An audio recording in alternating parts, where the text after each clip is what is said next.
ఏ రకంగా సాగిందో ఒక్కసారి మీరు కూడా అర్థం చేసుకోవాలి. మన చంద్రబాబు మన కూటమి ప్రభుత్వం వచ్చిన తర్వాత జలజీవనాల ద్వారా పిలిపించి అమృతాలను పిలిపించి జలజీవనం అమృతం కూడా అనుసంధానం చేసి తర్వాత పులివెందుల మున్సిపాలిటీకి తీర్చిన ఘనత మన ముఖ్యమంత్రి చంద్రబాబు నాయుడు గారు. ఆ తర్వాత అలాగే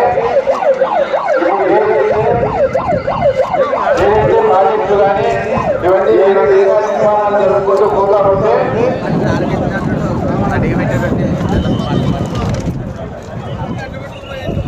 ఆ తర్వాత ముఖ్యంగా కడప జిల్లాలో ఉండే నిరుద్యోగ సమస్య.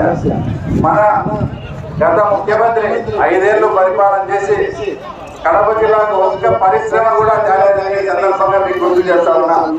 తర్వాత ఈ మధ్యనే మన ప్రీత ముఖ్యమంత్రి చంద్రబాబు నాయుడు గారు ఒక్క 10 రోజుల్లో పనులు చేసి జిల్లాకు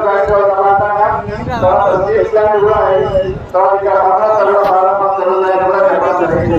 అలాగే తప్ప ఏ రోజు కూడా పరిశ్రమ కావాలని కానీ ఇంకోటి కానీ ఆలోచన చేసే పాపాలు పోలేదు. అదే మన